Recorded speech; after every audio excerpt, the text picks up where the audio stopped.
The message on my smartphone took me by surprise. My lover is pregnant, so we're getting a divorce. Review the court papers and respond ASAP. Pack your things and leave quickly. I stared at the screen, stunned. He'd been having an affair, and now this.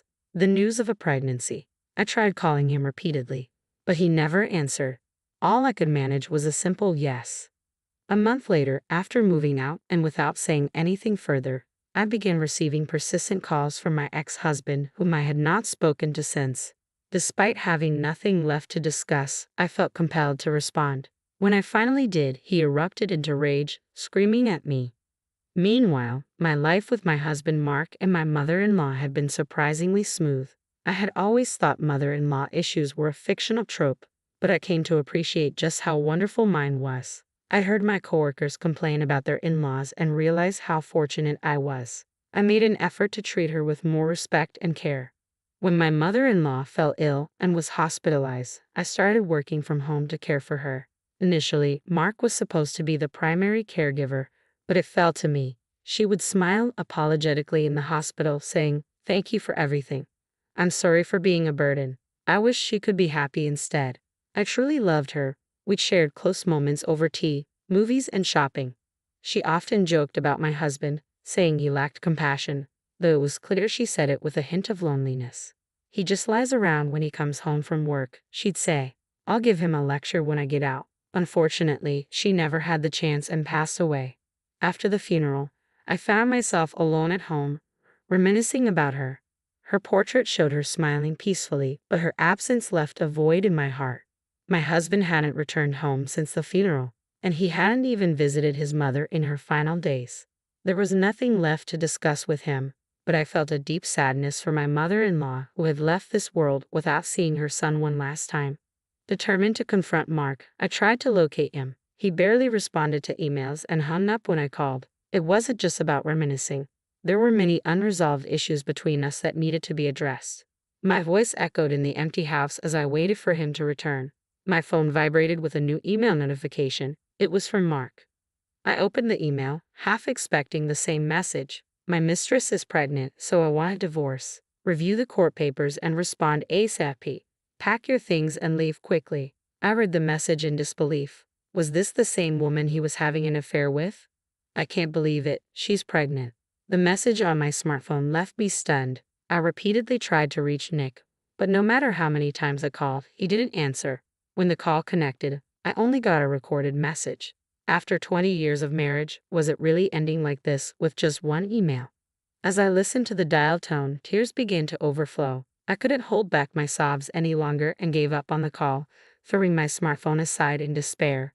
This was happening too soon after my mother-in-law's death. I hadn't even had the chance to mourn her properly.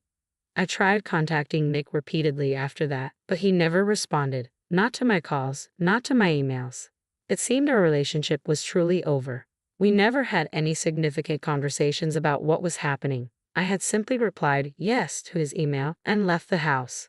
A month has passed since the divorce was finalized. I've rented a room in a single-story house and am experiencing living alone for the first time in 20 years. I'm still working remotely, a necessity I took up to care for my mother-in-law, but now I find it suits me well. The convenience of working from anywhere with just a computer has been surprisingly fitting, and living alone again feels surprisingly comfortable. It's easy to take care of just myself. Caring for my mother-in-law wasn't a burden due to my affection for her, but waiting for Nick's uncertain return had been more stressful than I realized. I once believed Nick wouldn't have an affair.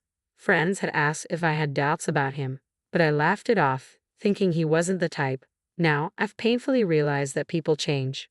The Nick I was initially attracted to was diligent and loving, although not very successful in his job. Over time, he changed, but the shift was so gradual that I didn't notice it. I should have recognized it when he left all the responsibilities to me. The kind of Nick I once knew no longer exists. Reflecting on it now seems pointless. What I need is a break. As I stood up, trying to lift myself out of my gloomy thoughts, I decided to make some coffee and enjoy the cake I had bought yesterday. The perks of working from home, I mused. As I hurried back to my seat with a cup of coffee and a slice of cake, I savored each bite, feeling quite content, a sign that my mood had improved significantly. My feelings for Nick had completely cooled off. Just as I was pondering this, my smartphone vibrated. I glanced at the screen and saw Nick's name. I didn't want to let him ruin the uplifted mood I had finally achieved, so I chose not to answer. He had ignored my repeated calls before, so ignoring his call now felt like giving him a taste of his own medicine. An eye for an eye, I thought, justifying it to myself. Busy with work, I set my phone to silent mode and placed it a little out of reach. After enjoying my cake, I tried to focus on my tasks, but concentration eluded me. My phone kept vibrating incessantly. As soon as one call ended, another began, causing the phone to buzz repeatedly. Finally, I gave in and answered. "Hello," I began. "What do you think you're doing?" Nick interrupted loudly, cutting me off before I could greet him properly. "I'm about to be kicked out of the tower apartment. Explain this to me." I sighed. I've been wanting to talk to you about that, but he wouldn't answer my calls or reply to my emails. Blaming me is unfair. His yelling from the other end made me shake my head in exasperation. Was he always this difficult? If things continued like this, I might really have to leave. "What did you do?" he demanded. "I sold the apartment," I replied with a sigh. "Sold it." His voice, initially taken aback, seemed to calm down a bit. "Don't joke with me. That's my tower apartment. Just because we're exes doesn't mean you can do whatever you want." "Your wife is pregnant," I retorted. "Your wife?" "I admire your nerve to say that to me. You know I tried to contact you multiple times, right? Have you forgotten how you ignored all of that?" He probably thought I wasn't angry since I left him quietly, but who wouldn't be angry in such a situation? "I had tried calling and emailing you multiple times about something important. If only you had responded." "Well, I'm busy with work now, so I'll be hanging up. Goodbye." Ignoring his continued shouting, I ended the call. How self-centered could he be? My phone started vibrating again, flashing Nick's name on the screen. Unwilling to answer, I tossed the phone onto the bed and managed to get back to work. I understood why Nick was so anxious, though. Rumor had it that his mistress was a much younger and charming woman. Could such a girl really be attracted to an ordinary man? I had been viewing the situation cynically, assuming it was all about money. For the past few years, Nick hadn't contributed to our living expenses, so perhaps he was spending that money on his mistress. It made sense why he seemed affluent, living in a high-rise apartment. No wonder he appeared attractive to her, even though he wasn't particularly handsome. It turns out, right after moving in, he nearly got kicked out and no longer had the financial ease he once enjoyed. This must have been an unexpected blow for his mistress. Nick was desperate not to fall out of favor with his new wife. In reality, the apartment we lived in belonged to my mother-in-law. She bought it when we decided to move in with her after getting married. I was impressed by her bold decision. "You're newlyweds, but if you're going to live with your mother-in-law, at least I want you to live somewhere nice and convenient," she had said. I was surprised when she actually bought that apartment. Since then, Nick had pretentiously referred to it as the tower apartment. It always felt odd and even uncomfortable when he'd say, "I'm going back to my tower apartment." I remember struggling not to laugh out loud. So, hearing that he was kicked out of the tower apartment might seem funny from the outside, but it was serious for Nick. Meanwhile, my phone on the bed continued to vibrate incessantly. I wondered if Nick felt the same way when he kept receiving calls from me. The thought made me pause my typing. Was my behavior mirroring his? The idea annoyed me instantly. Why was I so irritated? Quickly, I stood up, grabbed the still vibrating phone, and answered the call. "Stop it. What do you want?" I demanded. "You sold my tower mansion," he accused. "Your tower mansion?" I retorted coldly. "That place belonged to your mother. Was it ever really yours? Now that she's gone, it's only natural for her daughter-in-law, who cared for her daily, to take over. I'm appalled that you didn't even bother to visit her in her final days and now claim to be the rightful heir. If you think she left her property to someone like you, that's a joke. That apartment was given to me by your mother. She preferred to leave it to someone who actually cared for her rather than a son who never bothered to visit." "That's not acceptable," Nick protested. "It is accepted. I don't need your permission. It was your mother's property, and she had every right to decide what to do with it. She clearly stated in her will that it should go to me." Talking to Nick was giving me a headache. Was this selfish man really the person I once loved? Why was I attracted to him in the first place?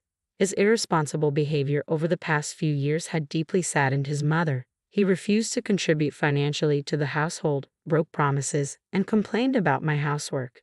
She believed our relationship wouldn't last long because of how he acted. When I heard this from my mother-in-law, I assumed Nick and I would always be together. I reassured her, "Don't worry. Everything will be fine." I never imagined we'd break up so soon after that.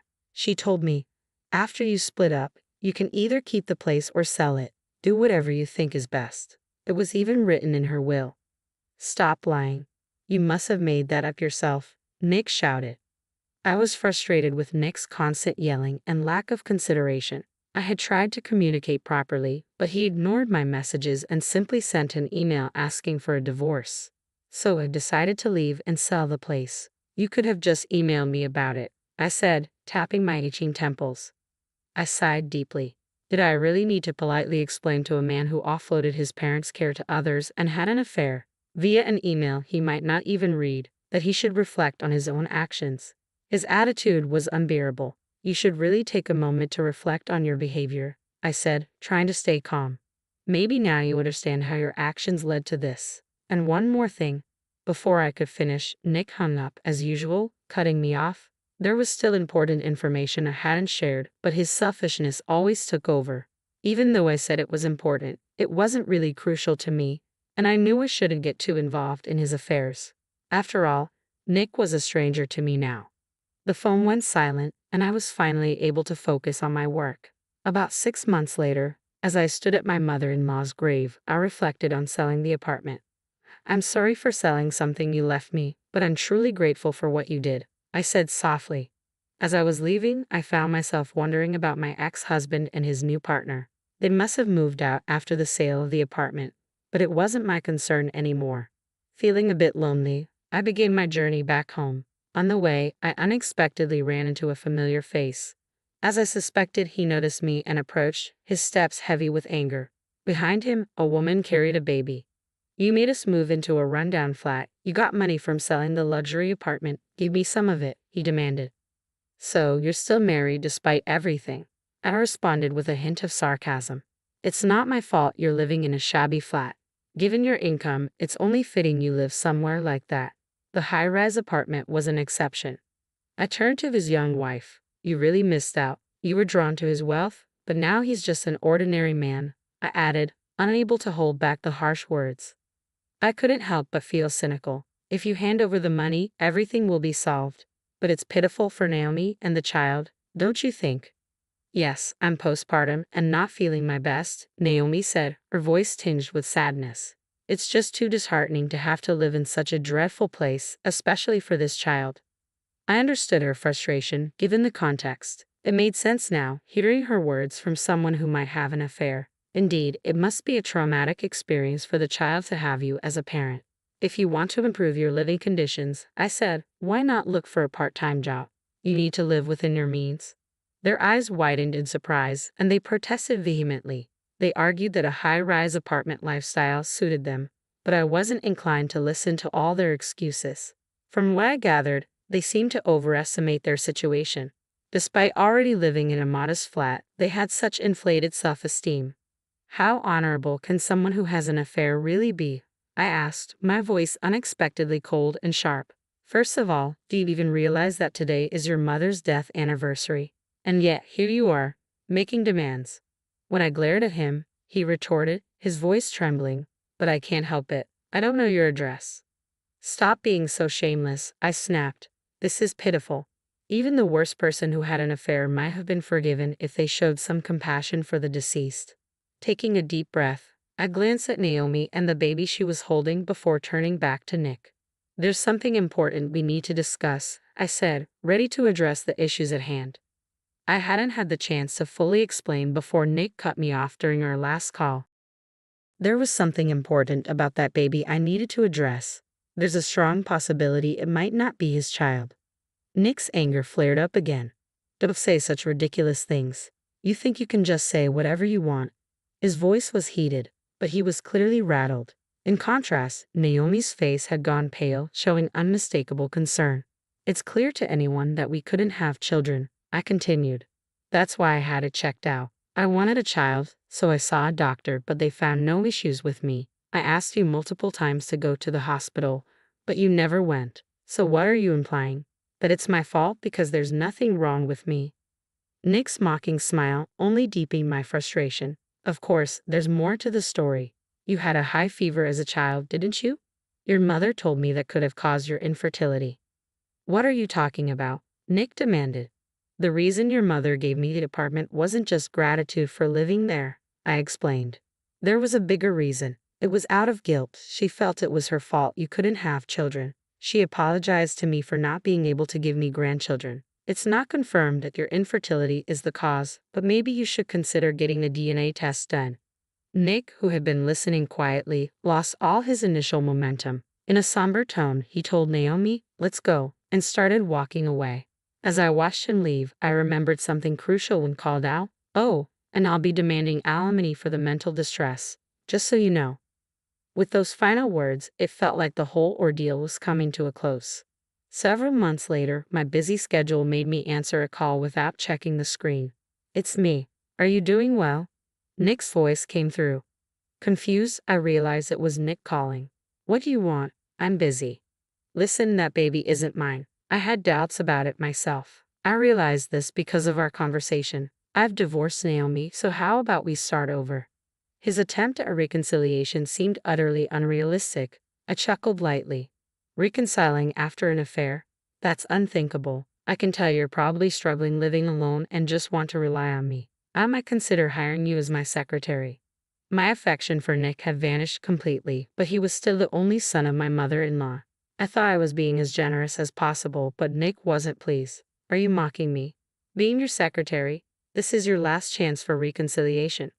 "I don't need such an opportunity," I replied. "Honestly, you should look at things more objectively." Before I could finish, the call was abruptly cut off. How childish to hang up just because he didn't like my response. Despite my good intentions, he seemed to underestimate them. He would probably continue living in a shabby flat, which was no longer my concern.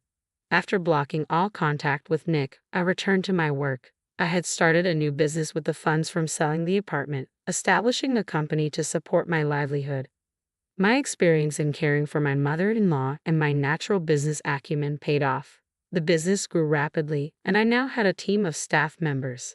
It's all thanks to my kind mother-in-law. No matter how busy I get, I always make time to visit her grave on the monthly anniversary of her death to express my gratitude for the happy days she helped provide. Nick won't know, but I'll be back next month.